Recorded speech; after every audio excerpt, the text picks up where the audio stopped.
is Allison Lewis, and I'm doing a presentation today on Love in America, the search for real community. I am a counselor for the past 25 years, and I've worked in different settings. I've worked in shelters, hospitals, I've worked as an advocate in the mental health and substance abuse field. And I'm doing these presentations to educate the community about some of the issues that I'm seeing, some real human issues that I feel need to be addressed. And one is looking at love in America. So America's in crisis. What I'm seeing is that community is starting to disappear, real community. There's a lot of loneliness in America. It is particularly on the rise among younger people, members of Generation Z, born between the mid-1990s and the early 2000s, and the millennials, who are just a bit older. Homelessness is also on the rise in U.S. cities. So there's a lot of isolation that's going on in America, and this is contributing to a lot of the mental health crisis in America. So we're going to talk a little bit about what Americans are saying about companionship. There's been studies done that some articles that have come out talking about how Americans are feeling in terms of companionship. More than half of the survey respondents from an article that was entitled Americans Are a Lonely Lot said that always or sometimes they feel that no one knows them well. That's a significant percentage of people that are having relationships but feeling like they're not connected. Feeling like that people around them are not necessarily with them. 2 in 5 felt that they lacked companionships and that their relationships aren't meaningful and that they're isolated from others. Another note, there was an article that was connected with that was also about American masculinity and how the role of the American man is creating a lot of loneliness, because men lack the ability to be vulnerable, and they think it's a sign of weakness to need others. What's backing up this crisis? Well, if you look at the suicide rates in America, the 10th leading cause of death overall in the United States is suicide. It's claiming nearly 45,000 people a year. Suicide was the second leading cause of death among individuals between ages 10 and 34. And it's the 4th leading cause of death among individuals between ages 35 and 54. So these are some important statistics, and I'm just throwing these in here just to show really where this crisis is going. The opioid epidemic. This is coming from a lot of disconnection and loneliness. This is what's driving this epidemic. America is an individual culture where any type of dependence on others is seen as a weakness, and you pathologize human needs. This is a quote from Unbroken Brain, and this is a lot of what I'm seeing as I'm out there as a counselor, listening to people, working within the community. Yes, we can say the opioid epidemic came from the drug companies. I want to give them their due share. They are to blame. However, it's important to know that the population of America is vulnerable. And so when drug companies, such as what happened with OxyContin came in the early 2000s, people were very vulnerable and they weren't given the correct information. And then, opiates is a drug that really does connect with someone in terms of making them feel content, making them feel happy. So, if eventually in your life, if you're having that loneliness and, you're introducing a drug such as that, it can be a very powerful connection. Not for everybody, but, it's just an example. So opioids are the main driver of drug overdose deaths. Just should make a note of that. It is a huge epidemic, but we can't just say it's because of OxyContin. Yes, the drug companies were sneaky in the way that they marketed that, and were not honest. but also it really speaks to where our population is. So companionship, so let's talk about companionship. Relationships are what keep the human race alive. We were built for relationships. So we have sexuality, romantic partners. This is something that was built in us through evolution. We have parental bonds, also evolutionary. In order for parents to be able to care for kids, there has to be some ability for us to connect. Friendship and community, another form of companionship, and pets are on the rise in terms of companionship.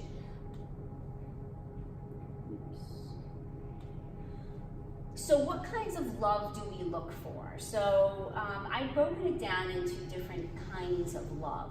So we have the romantic love, which is physical attraction, desire, sexuality, chase and obtainment. It's driven by evolution. It's in our brain in terms of to keep the human race going. Lots of dopamine is involved. And is addiction equivalent to romantic love? Yeah, it is very similar because when you fall in love, the receptors that are involved are the same receptors that are involved with addiction. So are they very similar? They are. And this is the kind of love that sells movies, novels. The consumer culture appeals to this kind of love in terms of with gifts and things like that. And so it's, we're going to talk a little bit more about that, how, relationships are being defined by consumerism. But then we'll get on to that. Companionship love. This is what I call the contentment love. So we have the romantic love. That's the built-in biology. And then we have companionship love. This is where first, you're falling in love, and then relationships, if they're romantic, eventually will move to the stage or they'll fall apart. It's romantic relationships, parenting, and friendships, and pets actually fall in this category. The challenges in this area are, depending on the conflict that happens in the relationship, either by one or both in the relationship, if there's an acceptance there not as to whether the relationship's going to last. So if you fall madly in love and you're very physically attracted to each other, and then you start to move on and get to know each other, but you realize that maybe that the long-term contentment is not there and there's a lot of conflict, that's where a relationship will fall apart. Sometimes people stay in these relationships though because they fear being alone or hurting the other person by leaving. So, and there become unrealistic expectations in these relationships. People get bored, and also our life scripts hinder these relationships, and we'll talk a little bit more about that. Unconditional love is the third kind of love, and this is what I'm concerned about, is America is really hindering this process, and we'll talk about that more. This is where you have to be really emotionally vulnerable. So it's really like kind of, if you're taking like a romantic love and then you're moving, let's just use the romantic example, you're moving on to companionship, where that romantic relationship becomes long-term, and now you're trying to move it into unconditional love. This is a difficult stage for a lot of people, but in order to get there, you have to be able to have emotional vulnerability.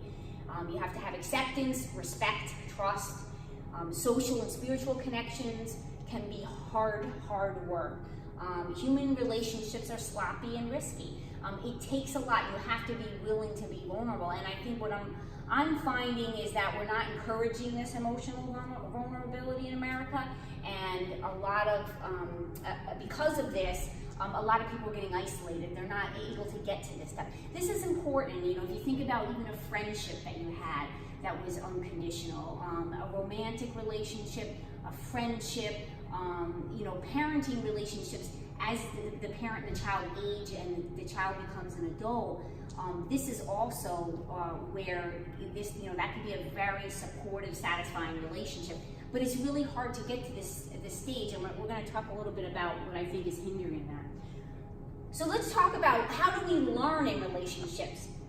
So our learning in relationships comes from our brain chemistry, which is basically our memory, our hormones that function as our memory and processing things, our environment, so the chemistry is interpreting our environment, and repetition, which is what I'm going to talk about with life scripts.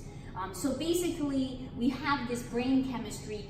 We interact in the environment starting from childhood, going through life, and the repetition of these experiences is what causes our life scripts. Our life scripts can be unhealthy, and we're going to talk a little bit about that.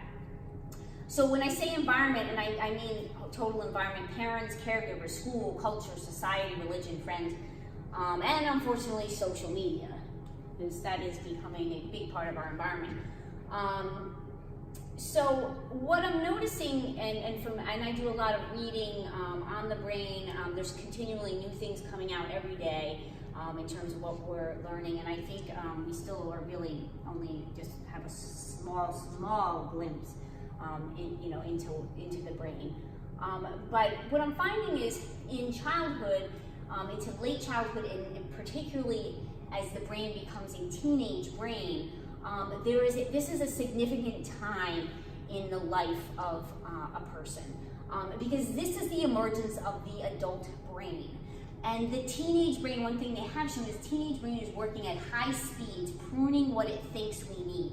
So in the teen years, our brain is working at the fastest pace ever, recording memories. So the problem is, if we think let's look at if memories are easier to make and last longer when acquired in the teen years compared with adult years. How does that impact us as we go forward in life?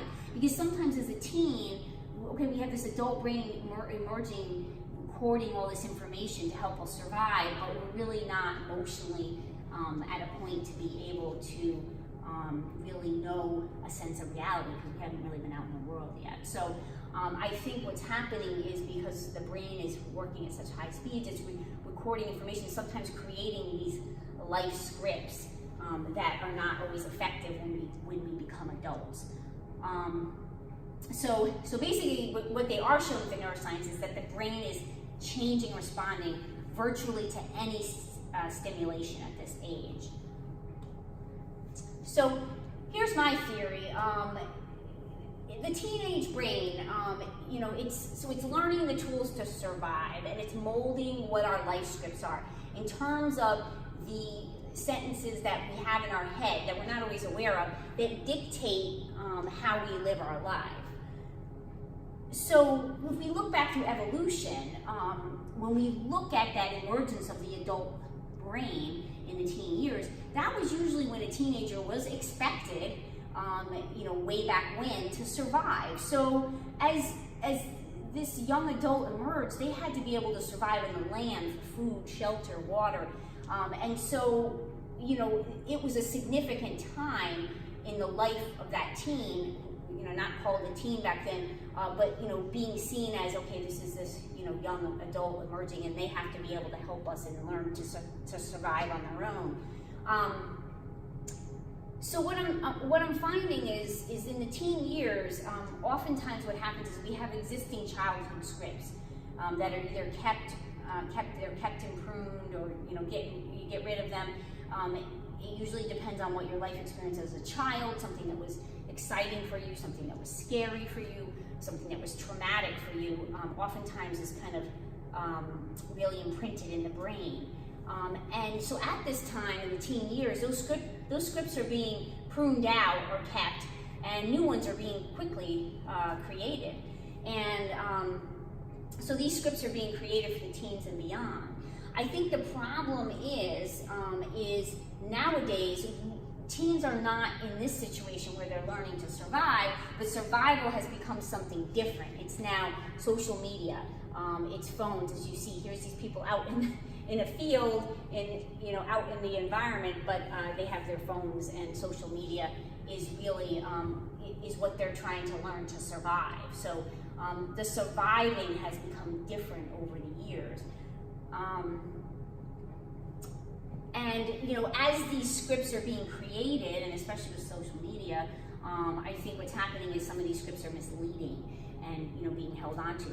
But I also think even prior to social media, if we're looking at adult generations, 30s, 40s, 50s, 60s, 70s, also this was going on. I mean, yes, there weren't, people in their 60s didn't grow up with cell phones and social media, But at the same time, they also weren't growing up in this kind of environment where they had to survive. So there was still a social setting that they had to survive in. So what I'm finding is that these life scripts that we're creating, they're impacting our relationships. They impact all our interactions with relationships and our addictions as well. So life scripts. So what am I talking about when I say life scripts? What are they? They're short sentences that we live by in our lives. Sometimes 1 to 3 sentences, could be a few more, that are the most powerful in our life. We often aren't always aware of them. They can be positive, but they also can be negative. And they're very unique to everyone's own personal experience. For example, I'm just going to use this. If you've ever had trauma in your life, in childhood, especially in the teen years, sometimes the script that you create in the teen years is different than the script you'll create as a child. As a teen, if you have trauma, any kind of sexual abuse, physical abuse, sometimes there's even more expectation on a teen script that they somehow were more responsible. So it's a distorted thinking, but it's a very common script. So the scripts are molded by our environment and the repetition of them. They sometimes come from scripts that our parents or caregivers told us. And the brain keeps telling us they're useful and they protect us. Whether they are really useful and protect us is another thing. But that's what the brain just absorbed like a sponge and believed that these scripts were a way of protecting. Some of the scripts that are negative, that are non-useful, I'm not, good at something, I'm bad, I'll never be, I need excitement, that can really drive someone to not feel a completeness in life, feel settled. If you start as a teen really excited and taking risks and things, you may try to keep following that script through life. And then at the cost of not really feeling like you can find a balance in your life. I can't, I don't care, screw it, F it, or also I am this way, I'm never gonna change, those are the negative scripts I'm talking about. And then who is the voice of your life script? Because there's often a voice that's coming from the script, that repeats. And it repeats in different situations. It repeats when you're in emotional situations, you're fighting or arguing with a spouse or a girlfriend or a boyfriend, and this script is gonna reappear. Because it's a way of protecting you when you're emotionally vulnerable. That's what the scripts were when they were created. So, our brain is like a super sponge. It absorbs our experiences. The brain thinks it's helping us and protecting us when it interprets our experiences and creates life scripts. But does it always help? I kind of think the brain needs to evolve a bit because I think it thinks it's helping us and protecting us, but sometimes it holds us back.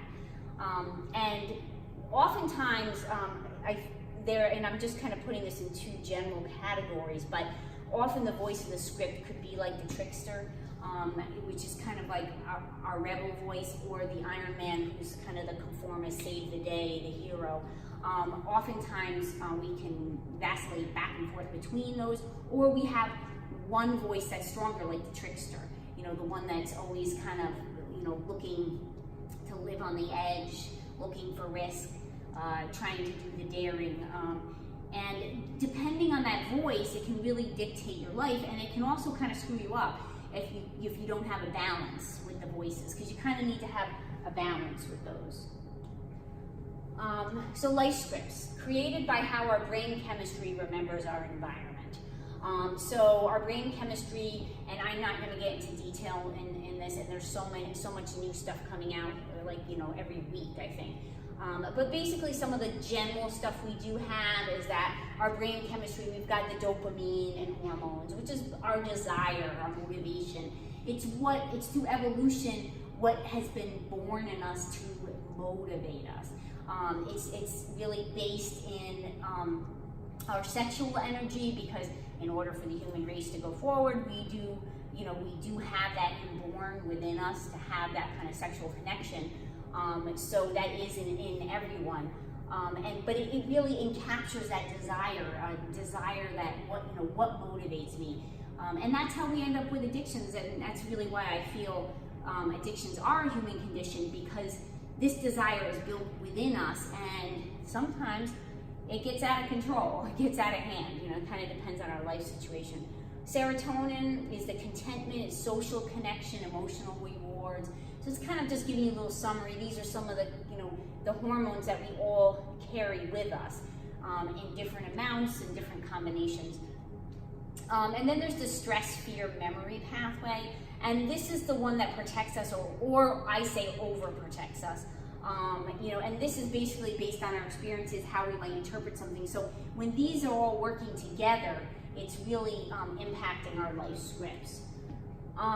Dopamine is the dictator of our life scripts. Like I said, dopamine is that reward system, it's that motivator. It's all kind of combined in one. I love this quote from this author: "You don't control dopamine, it controls you." Because things that are appealing to us, things that are out there in society, it oftentimes is what gets us motivated.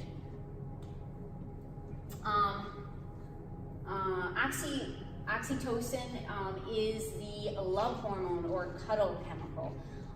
It's our built-in safety net.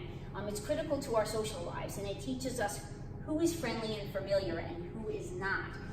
What's funny about this hormone is that sometimes, it's, a child growing up in an environment where a parent can be loving but also abusive, learns that message, and they're finding that this hormone is involved. So it sometimes teaches them that, this kind of mixed message of this, yes, this person loves me, but at the same time they're abusive. So it kind of mixes up the messages, but at the same time, it's designed to be able to kind of allow us to connect this hormone. But it's not always reliable, because sometimes, like I said, it might be a healthy connection, or it could be an unhealthy connection. So why would someone continue maybe going in an unhealthy relationship? It could be connected to how things were processed with the brain. And this is also a hormone that does sometimes mix with a drug rather than a person, and that's what can allow someone to also be very connected to that drug as well. Okay, so parents, very important in molding our life scripts. So if we just look at a couple of things here, epigenetics is a study that's really starting to take off. It has been taking off for a while. It's showing how stress impacts our genes, and so how genes get turned on and off by our environment. And this affects us generationally. So if, there's a lot of studies that have been done for people who, for women who were pregnant during 9/11, there's been studies done on the Holocaust and effects there. And what they're showing is that because of the stress of the situation, the genes were turned off and on in a certain way, maybe to make, that the person maybe being unable to handle it, having tremendous anxiety because of the environment. And they're showing that once those genes are turned on and off, it does impact generations as well. So it's nothing about identifying genes for stress or anything like that. It's just that our genes are turned on and off. Just like if we look in the environment, we look at animals and why do they change through evolution? They change to survive in their environment. So there's, that's epigenetics is a study looking at how that's impacting humans. Parenting is also generational in terms of environment. We're looking at discipline and communication.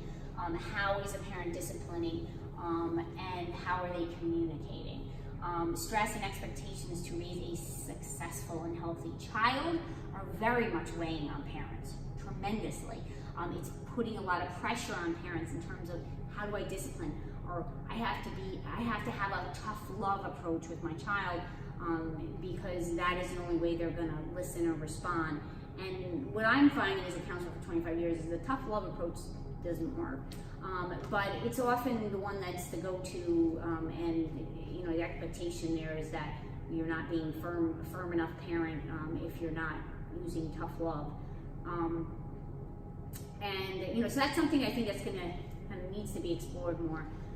But communication too is a big factor, and that's going to impact how your life scripts come out and how you're communicating relationships.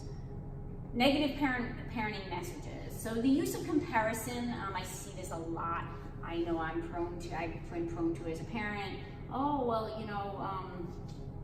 so-and-so, tries, softball, or so-and-so tries soccer, or so-and-so does dance, why don't you? So a lot of times parents resort to try to motivate their kids by using comparison, and sometimes that's not really effective for the life script of a child, because if you think about it, the child can make them feel a little bit inadequate to another person, so that comparison. The use of guilt and shame, another tool that parents use to try to motivate kids.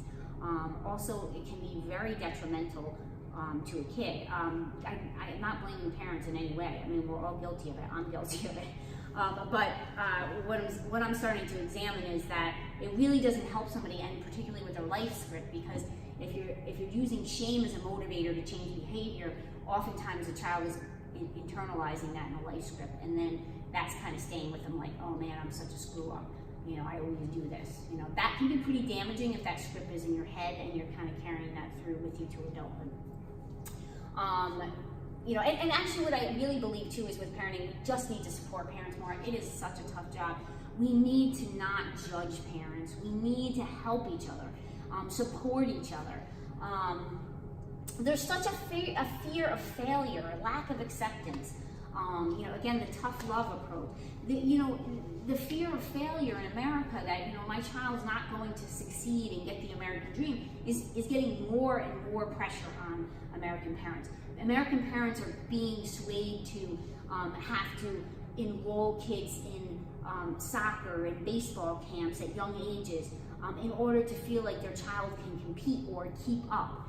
And it's hard then to deal with your child who everybody else on the team is, joining, the super soccer league or the super dance league, and your child isn't, and you kind of feel like maybe it's too much for them or it's going to be too stressful, but yet then the child being left out. So then parents are feeling obligated to participate, and sometimes they can't even afford it. The monetary pressure in itself for some of these soccer and dances is insane. And so I think what we need to do is encourage more self-empowerment among parents. Parents have answers and really supporting each other. So culture, religion, and society, of course, these mold our life scripts tremendously. Depending on how you grew up, what your culture is, what your religion is, and how society was viewed within the home that you grew up. So now I'm going to kind of go on a little bit to kind of go towards, what do we need to look at in America? Because I really think that relationships are suffering. We've talked about loneliness. We've talked about the high suicide rate. We've talked about the opioid epidemic. These are all there's societal issues going on of loneliness, lack of community, lack of acceptance, lots of judgment out there, lots of stigma. That kind of stuff is what I'm seeing, and it's the most damaging to people. We don't have to get into these elaborate mental health diagnoses or multiple medications, because a lot of times the issues that are going on are loneliness, companionship, community, lack of community. So let's look at America. I love this quote from James Baldwin: "I love America more than any other country in the world, and exactly for this reason I insist on the right to criticize her perpetually." We have to criticize America. It's not being un-American, it's to make America better. So what is the truth about American beginnings? Let's just look at how America began. I mean, I grew up with a very, very sugar-coated view of American history. There was some contradictory beginnings for sure. There's lots of books out there now, the Founding Brothers say it, that the American Revolution was a big mess. It was like, the Founding Fathers were making stuff up as they went. And it was like, they were like on the edge of catastrophe. The other thing is we look at is, who starts a free nation with slavery?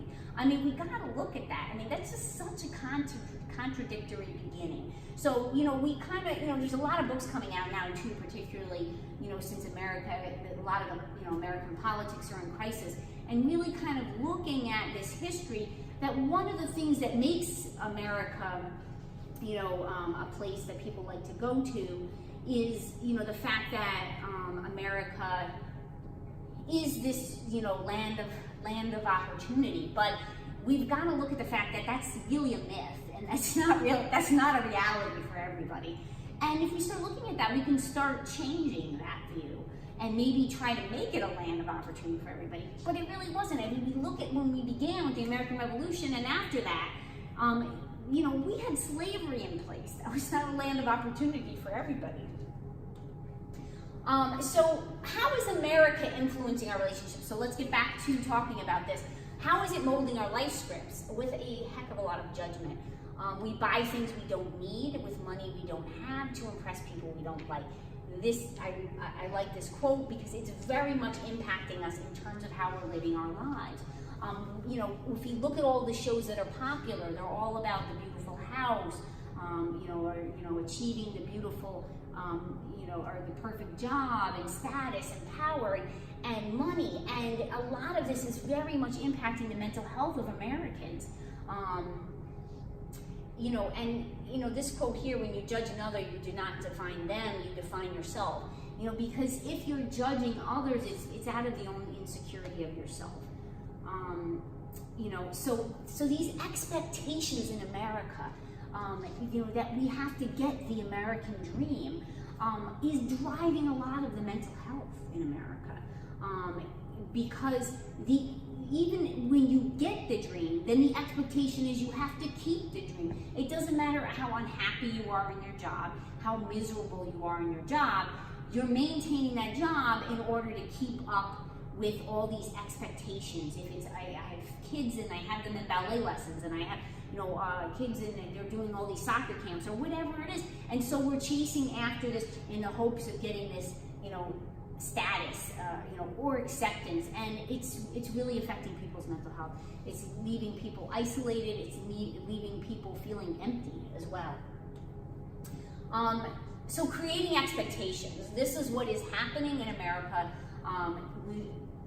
A lot of the American media, movies, TV, and advertising are very much molding our life scripts. They're telling us how relationships should occur.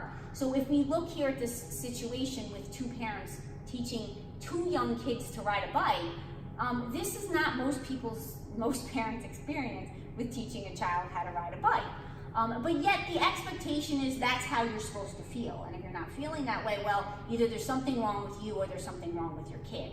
So that then there sets up expectations that are unhealthy. You know, we look at the picture of the friends, everybody's loving and getting along. Well, that's not a reality with friendships. It's about conflict. It's messy. You know, you don't just have friendships that fall into place perfectly and you meet, you know, the perfect friend that you get along. Maybe there's a small percentage, but it's a very small percentage from what I've seen. But we do have all these, we have Netflix, we have Disney, Walt Disney, creating these roles for men and women. You know, a lot of times we feel the roles were stereotypical for women, but if we look at the male role is very stereotypical. The male is supposed to be the hero and the saver and the breadwinner. The woman's, you know, is supposed to be, you know, the meek and, you know, humble person. So these stereotypes have been set up for generations, and then, you know, these movie and companies over the generations also reinforce them a lot. So now, you know, we really have come over questioning roles and, you know, saying people don't fit into these stereotypical roles, and they shouldn't, because when you feel pressure to fit into those roles, that's when it affects your mental health. American consumerism. Love expectations. Consumerism is very much feeding on love. And so this is, you know, in terms of interpreting sexuality, Victoria's Secret, or how a male or woman should look, how their body should be appealing. You know, that love has to do with drinking wine. It can't go without drinking wine. If you're getting married, you have to have the perfect engagement ring. You know, it's all about how you're dressing and presenting, and that's attractive. I mean, that's fine if you're a creative person and you want to dress a certain way and you want to be appealing and have someone physically attracted to you for what you do. I think that's great, but a lot of times what's happening is some of these love expectations are being interpreted through the consumerism, and it's putting pressure on us, you know. So beauty expectations, the clothing, hairstyle, makeup trends, again, it's all really fun stuff, but sometimes the interpretation can be really rough. You know, like this young actress that was in one of the recent Star Wars movies has talked and come out last year with a great article talking about how much her self-worth was impacted by this interpretation of what was pretty, what was acceptable, and it really impacted her and took a toll on her mental health. And it's taking a huge toll on our young people and generations coming up because they're so much more impacted by it. But it's affected every generation. I mean, if you start to get old, right, as soon as you start getting gray hair, you have to start dyeing your hair because it's not attractive if you have gray hair. You know, so it's impacted every generation. It's just getting more powerful. And again, attraction expectations are very much being attached to you're getting attracted to somebody, not just because you like them as a person, but because of what kind of power they have, what kind of status, what is their social status, what kind of job, oh, they work at Google, you know, what kind of gifts are they going to give me, you know, do they have money, do they have friends, do they go to a lot of parties, you know, so alcohol, drugs, again, get really, a lot of people getting pulled in because they feel so isolated, so they feel pressure to drink and to use drugs, and they're using it more excessively just, you know, to be accepted. Again, going back to the gifts, what excites dopamine in relationships? Gifts. If we look at some of these statistics, there's tons of money being spent on Valentine's Day, 19.6 billion in 2018. I mean, that is a ton of money that's being spent on one day, where I find as a mental health counselor for many years, that it often causes tremendous arguments because there's expectations to get the correct Valentine gift that someone is going to be so wowed with, and when you're not, then you know the girl or the boy or boy, girl, who's ever buying whatever gift, whatever the relationship is disappointed because they're not meeting that person's expectations. And so sometimes, you know, that love expectation is someone's going to get me this wow, you know, fabulous gift that they're going to know me. Well, that's not realistic. It's very hard to pick out gifts for people, even if you know them very well. Mother's Day, Father's Day, I find that those are the highest mental health days in America. There's so much pressure there to honor your mother or honor your father on that particular day. And there usually is a lot of expectation and tremendous pressure on those days. And it's all based on consumerism. That's why it's pushed. Weddings, engagements, do it right or else love is disappointed. It's not romantic. Consumerism is feeding on that big time. Okay, so just to kind of detour a little bit to healthy sex education. What is that? Well, what education did we get in school? Most of us, and even still today, young ones coming up, you know, they get the medical mechanics of sex, the horrid consequences of sex, or lectures on waiting. This book is a very good book for teens. She writes it from the perspective of a 19-year-old teen, but I think it's great for adults, young adults as well. What she says is she feels that we haven't really can't do it in the schools because it's not allowed. So you can always, you can only give the biological aspects of sex. But then yet the kids aren't really getting, real sex education. It's taught along things that are supposed to be bad, like, drug education.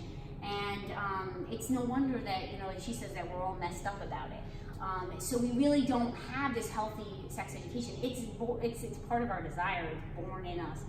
But we have such morality sometimes, or judgment around this, that young people then sometimes end up making bad choices because they don't have the means to be able to talk about healthy sex education or what it means.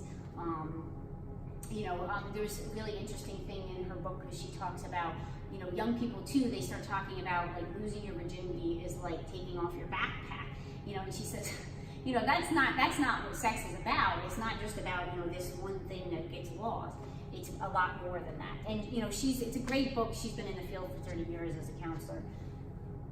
So she really knows what she's talking about. Okay, why are pets a growing trend in America? I guess they are very cute, but unconditional love and acceptance are missing in America, and pets are filling this void. And guess what? Consumerism is feeding on this. $751 million on Valentine's Day gifts for the pets, just pets, in 2018. $751 million for pets. That's a lot of money. And given that our country is suffering, and I'm not trying to be judgmental here, but, you know, really, what are the pets doing with a lot of these gifts? I mean, sometimes they just kind of get thrown in a corner. But we're spending all this money, and really there's some other needs out there. And, you know, again, pets are a wonderful companion, but at the same time, you know, consumerism is really taking advantage of this, and, you know, really feeding on them making money. But also, I think it has a lot to do with the lack of community. Ranking and liking in America, you know, I think it's eroding American children's views on community. Love and relationships are being impacted by how liked a person is, and it's very addicting. This system is very much impacting our reward and desire system that I was talking about, the dopamine, because it's like a reward when you actually get something that everybody likes you on, and it becomes addicting over time. And if there's not conversations about it, if there's not, even if there are conversations about it and realistic conversations, kids are still being impacted by it. And it's creating a lot of extra, you know, problems in between, you know, like, you know, because like if you look at this quote, my boyfriend's always following other girls on social media, liking their pictures, sending friend requests. It hurts, he thinks nothing's wrong, and am I overreacting? He's cheated in the past, tell me what I should do, please.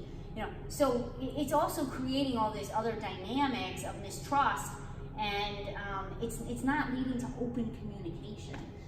It's a lot of, you know, not open, truthful communication. So rejection in America, an epidemic on the rise. I think because of all this liking and not liking and stuff, a lot of what's happening is there's a lot of rejection going on. Rejection is so important for a child and a teenager, and for a young adult or an adult. Anytime in life, rejection should be used as a tool for growth and for building self-confidence. We have to fail, we have to get rejected in order to learn from it and grow and develop. That's one thing I've learned from people, listening to people and learning from the people I worked with for 25 years. Okay, if we don't have this, we will not be able to go forward and grow. But social media is creating this competitive, judgmental environment, and it's not allowing for the acceptance of rejection. You know, so, you know, it's getting to the point where it is becoming very, you know, unhealthy, and it is contributing to the increased suicide rates. If we can't encourage rejection or failure among our kids or teens or young adults, what's going to happen is they're going to start to get hopeless. They're going to start to feel, you know, like there's something wrong with them when there's not, if they're failing or they're rejecting. It's really about what you learn from the failure. But, you know, there is a rise in domestic violence in America. I just recently saw a series on that, and it's kind of surprising because, you know, when I first started in this field, domestic violence was really taking off. It had been taking off, but it was really starting to go forward. And what we're seeing is that it just keeps increasing. So something's going on, something within society, either something treatment's not addressing, or, you know, like what I'm saying is there's a lot of isolation and disconnect. There's a lot of people feeling rejected and feel like there's something wrong with them. And so, you know, this is going to contribute to relationships, and it's going to contribute to domestic violence. I actually see domestic violence, someone who's suffering with a problem with domestic violence, with anger. I actually see it as an addiction, anger as an addiction. And I actually think, you know, it should be treated that way. But we even see on college campuses increases in rape, you know, and, you know, a lot of this is contributing to the environment. Winning in America, again, competition and community is really focused around sports. You know, so there's billions of dollars spent on sports. from football games to baseball games to soccer games to boxing matches to wrestling matches. It's all fun, and it should be fun because we need a way to get together in a community. But again, consumerism has really taken over. They really exploited the situation, and it really ends up in the end not always creating a sense of community. Which is really what sports initially was intended to do.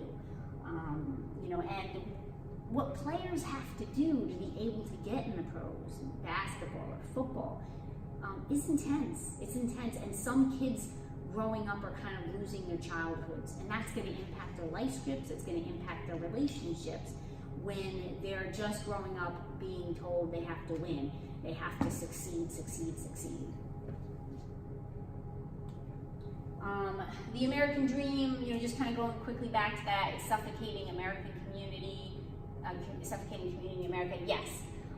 Power, money, status, we kind of went over that a little bit, but there's definitely a tier and hierarchy in America, and I'm sorry, but the people at the bottom, we always say, oh, well, they just have to set goals and, get themselves together, and, they'll be able to get to the top. Not true. I've been doing this for a long time. I have worked with disadvantaged people who are struggling financially, and it's not true. There are a lot of factors that go into this, and it's not just about someone being able to pick themselves up and pull themselves out of poverty. The people in the bottom are legitimately stuck on the bottom a lot of times. And we need to look at this hierarchy. We need to look at the American dream, which is all about getting, and look at maybe sharing, being able to share more and be able to, if we share with each other, we build community and we then bring people up.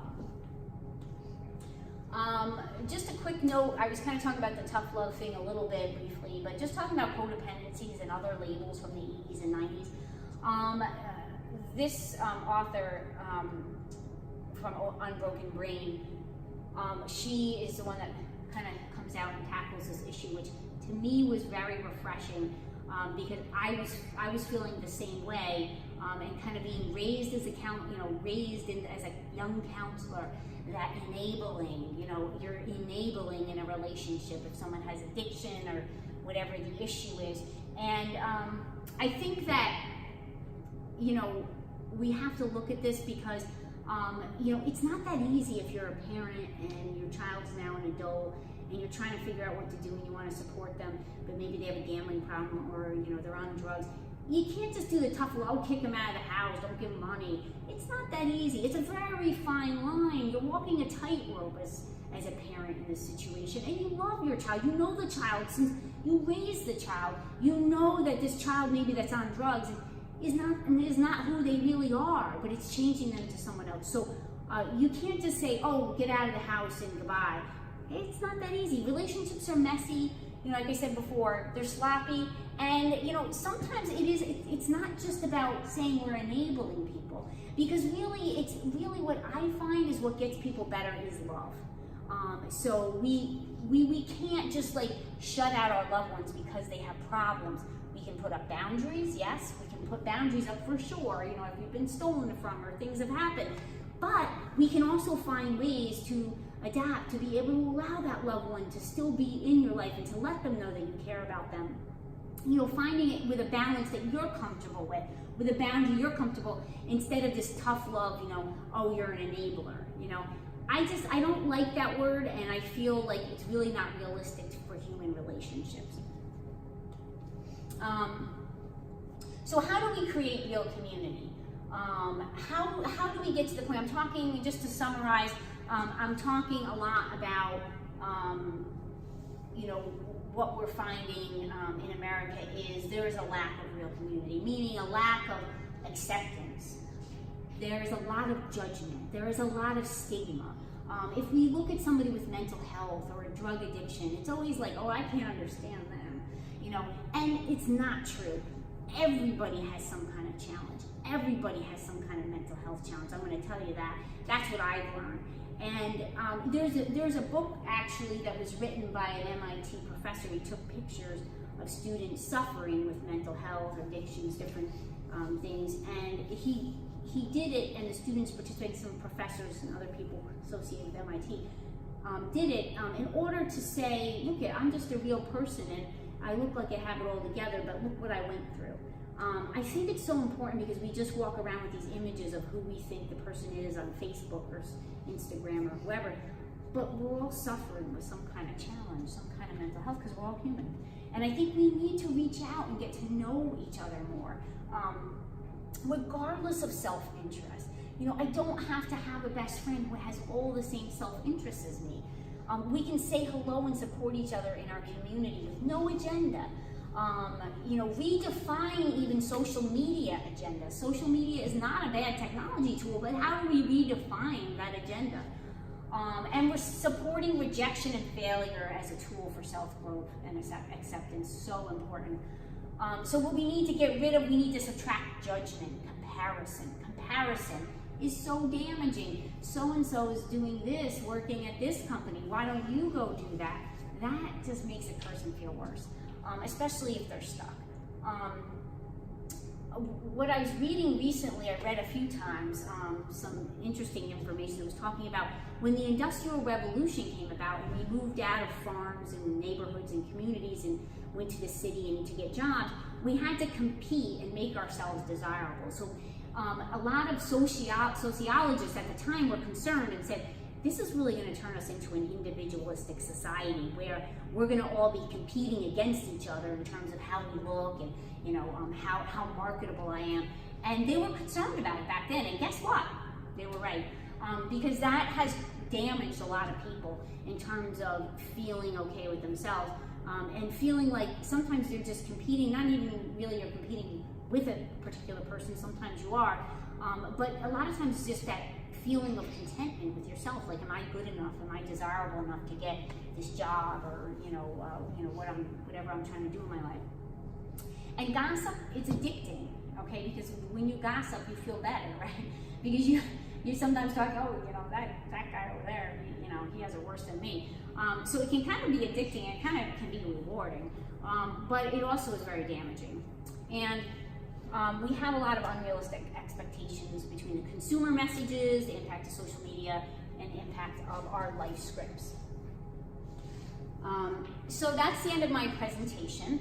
I'm doing these presentations to support the Bally Foundation, which I have finally launched, and I do have a website, which is the Bally Foundation, AmericanDream.org. It's I didn't get to put it in here, but it's the Bally Foundation, AmericanDream.org. If you just put that in, you will bring it up. And the purpose of my foundation is to try to create community. The mission statement is to provide financial assistance to underemployed and unemployed people facing financial obstacles. And the idea being, that it's there's no strings attached, there's no bureaucracy. The idea is, helping people with some basic bills, like their car breaks go, or they have a lot of court fees or motor vehicle fees, or different, young people coming out of jail, coming out with a lot of fees. They can't get their life started if they don't have any family or financial support. So we want to try and help some of these young people, these young adults getting out there. And so really the fund it's very much, you can be the recipient of some money, and you're welcome to pay it back if you like, some of it or none of it. It's designed as a community fund to create community, to kind of create like a neighborhood. In the old days, if you lived on a farm and you had a bad crop, everybody would help each other out, and there was no, oh yeah, you gave me 100 ears of corn, and the next year I'm going to make sure I pay you back. A lot of times in the community there was support there, and it wasn't having to keep tally. So that is what the foundation is about.